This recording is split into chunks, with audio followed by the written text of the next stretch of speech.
today she will teach you about wedding timelines. Bye. Well, that was a fun little introduction from my son. He is, of course, a huge YouTube fan and really wanted to be a part of my YouTube video. So I said he could come help me introduce it. But as he said, my name is Kimberly Cauble. I am a wedding and portrait photographer out of the Charlotte area. I'm also a full-time middle school teacher, and I love to teach people about anything related to photography.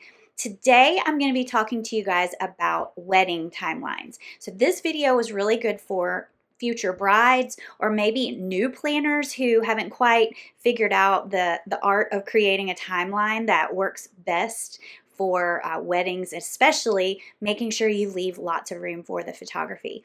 So I'm going to share with you several tips that have come in handy over the last 12 years. I've been shooting weddings for about 12 years now.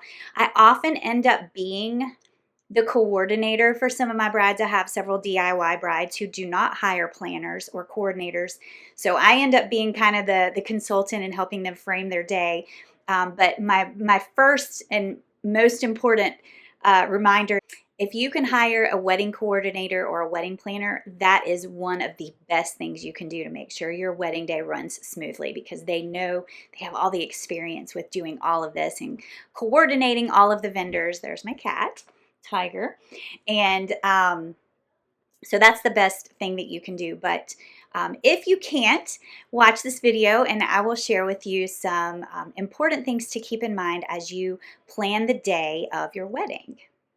So besides hiring a planner, one of the biggest things that I can suggest to help make sure that your timeline runs smoothly is consult your photographer.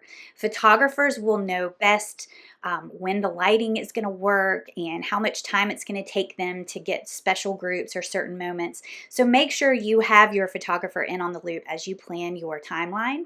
The next thing that is also of utmost importance is make sure you plan your day based on the sunset time. So depending on the time of year, the sun will set at in the summer it's late, in the winter it's usually early by 5 p.m. even sometimes, and you want to make sure that you are leaving plenty of time for those photos that you might want to have taken outside before the sun sets. So figure out when the sun is going to set on the day of your wedding and then plan accordingly.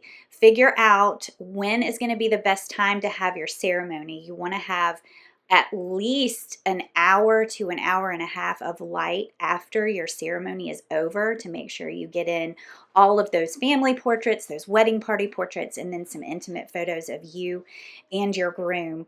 And you don't want sunset to happen and boom, it's dark and the only place that you have is inside. Now, if you have a photographer who is very experienced in off-camera flash and using lighting in other places, and you don't mind that look, that's totally fine. But if you want those nice outdoor naturally lit photos, you need to look at the sunset time. You also need to make sure that you have appropriate expectations for sunset photos. I know everybody wants those warm, glowy sunset photos, but the sunset is always fickle. It's dependent upon location, it's dependent upon the weather, and if you have these high expectations for these really brilliant, vibrant sunset photos and then it just doesn't happen, you don't want to be disappointed. So be realistic with your expectations, but hope for the best. If at some point during your day your photographer runs up to you and says, listen, the sunset outside is gorgeous, can you please come outside with me for a couple minutes for a few photos? Go with them. Take a break. Your guests aren't going to miss you for too long, and your photographers usually should be very cognizant of that. They're not going to take you away from your reception or a big party for too long. They want to make sure to give you the photos that you want as well as the time that you need with all of your friends and family on your wedding day. I do have a blog post all about managing those expectations of the sunset for photographers, for clients, and then some tips to capturing good sunset photos. So if you would like to read a little bit more about that on the blog, I will leave that link in the information part of this video. Another thing that you want to consider in planning out your timeline is whether or not you are going to do what's called a first look. A first look is a meeting between the bride and the groom before the ceremony. It is a wonderful opportunity to capture some sweet photos and to get some of that nervous energy out of the way before the ceremony begins. It kind of frees up a little bit of time to do bridal portraits, wedding party portraits, so you can get all those things done beforehand, which will free up a little bit more time after your ceremony. If you don't want a first look, if you're more traditional and conservative and you want that first meeting to be in the aisle in your ceremony, that's great. But make sure that you allow time after your ceremony, I would say an hour to an hour and a half, to make sure that you get all those family photos in, all of those wedding party photos in, and then the intimate portraits that you may want to get with your significant other before all of the reception stuff begins. Because once you start dancing, once the reception begins, you're not going to want to leave. So make sure you plan for ample time, especially if you don't do a first look. But if you do a first look, you can get some of those things done ahead of time, which is very nice. Make sure to give your photographer, videographers a heads up about any special moments that are going to happen before the ceremony. You may have first looks with brothers or first looks with a dad or grandparents. Maybe there's going to be a champagne toast of the bridesmaids. If you have those moments planned, make sure to let your photographers know so that we are there to capture those moments. Another good suggestion is to make sure that you, once you pick your ceremony time, go ahead and figure out when is your exit time going to be. When is your big grand exit, whether it's with sparklers or bubbles. If you're going to have a big grand exit, that way you can start figuring out, your vendors can start to plan backwards for the amount of time that they will need to be there before the wedding begins. Depending on the number of hours that you have paid for coverage. It could be 4 hours, it could be 6 hours, it could be 8. That's typical in my world.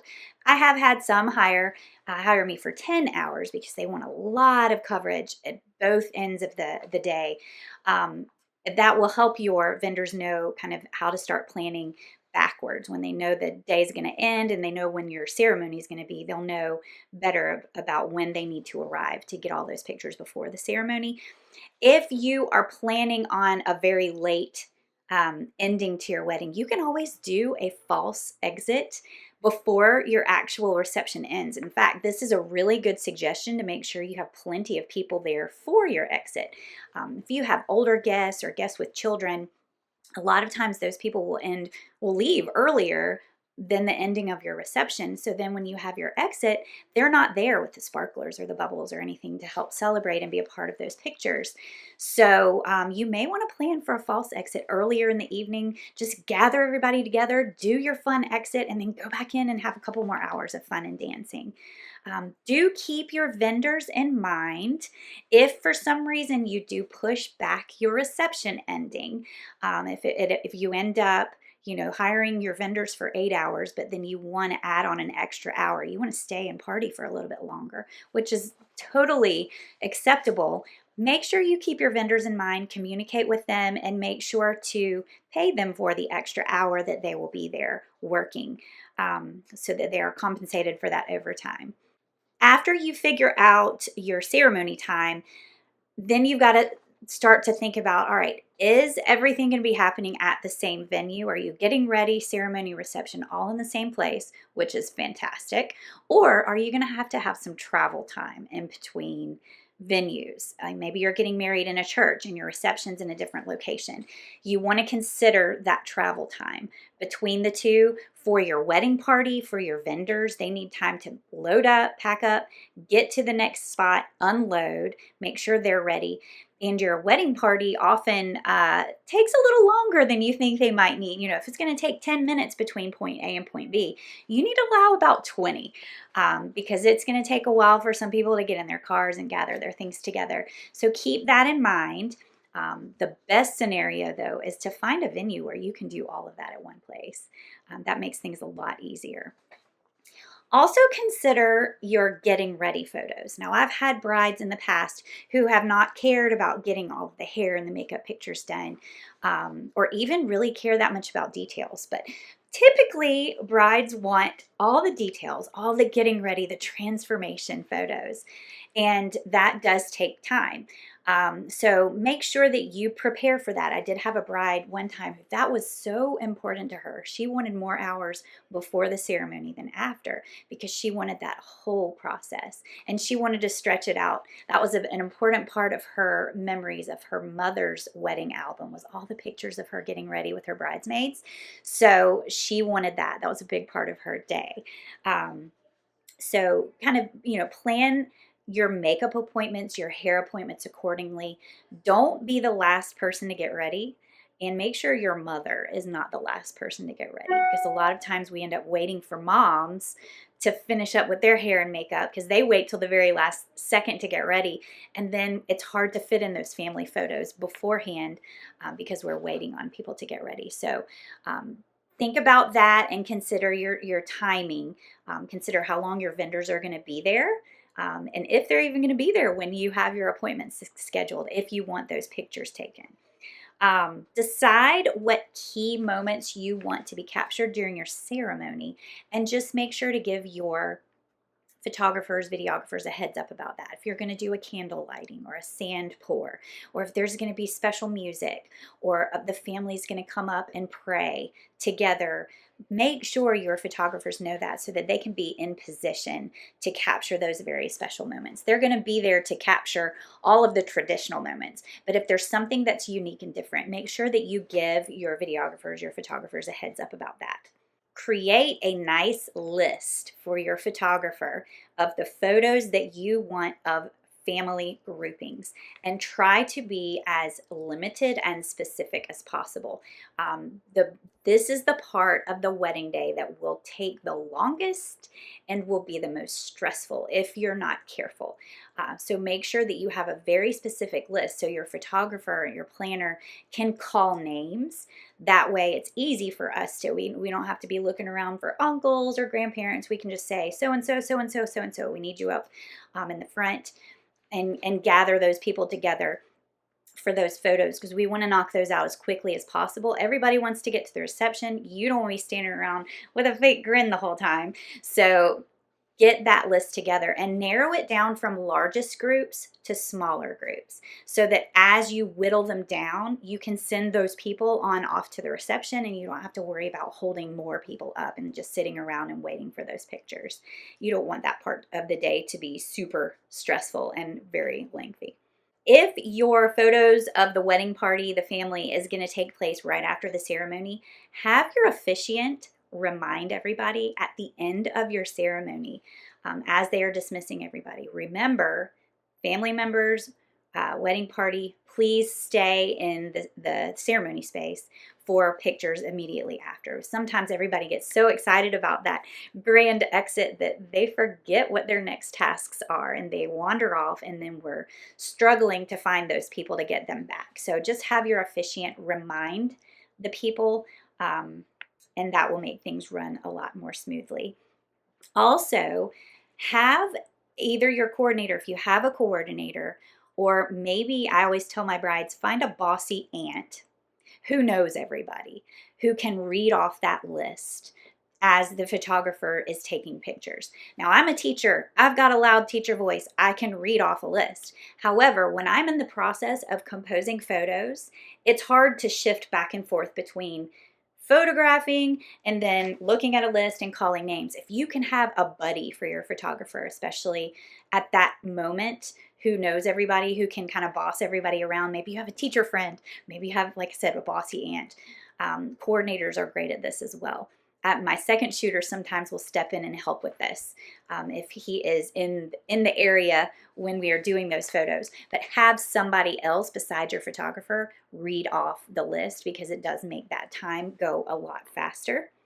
Make sure to let your photographers, videographers know about any special moments that are going to occur during your reception as well as your ceremony. Things like first dances, special first dances, toasts, the garter toss, bouquet toss, any other special things, maybe cake cutting, speeches, prayers that might happen. That way your photographer or videographer hasn't stepped away to grab a bite to eat or something during an important moment. That is always really important to do as well. And then once you finalize your timeline, communicate it with everyone. Send it to your vendors, obviously, all of your vendors, your photographer, videographer, DJs, caterers, venue coordinators. It never hurts to be over prepared. Give them a detailed timeline, including any changes or updates that might be happening. I love it when coordinators and brides will send me like a workable timeline and ask for me to consult, and they change things a little bit in like a Google document that can be changed, and then communicate all those details to your wedding party. A lot of times the wedding party has no idea what's going on. They're just like along for the ride. But if you give them a timeline to begin with and they know exactly when they're supposed to be, places, how long it's going to take them to get ready, when they need to be ready, where they need to be at certain times, it makes a much smoother day. And then the biggest thing in the end, be flexible. Something's going to go awry. As perfectly planned as you may have your day, somebody might be late. Maybe I've had a situation where there was one fewer bouquet than was needed. Just roll with it. It's your wedding day. You want to enjoy it. It's one of the most important days of your life. So just kind of let your vendors take care of you. We know what to do. If problems occur, the experienced vendors, the experienced coordinators, photographers, videographers, we know how to swing things. So if something goes wrong, don't panic. Just breathe. Enjoy your moment. Somebody will be figuring it out. Let them figure it out for you. You do not have to be in charge and control. Once you get your timeline ironed out, it's all good. So in conclusion, planning that timeline is probably one of the biggest feats that you will take on while planning your wedding. But once you get a good one nailed down, it's going to make things run so much smoother. And again, consult your photographer. If you have a planner, definitely rely on your planner to help you. I do have a blog post all about planning the perfect photography timeline for your wedding day. So if you would rather see all of this in writing and have a nice little checklist, you can hop on over to my blog. I will leave the link to this in the information for this YouTube video. Good luck with your planning. If you have questions or any suggestions, please let me know. And if there's any other photography related ideas, content, education material that I can share with you, please drop me a comment below, like, subscribe, and follow my channel. Thanks.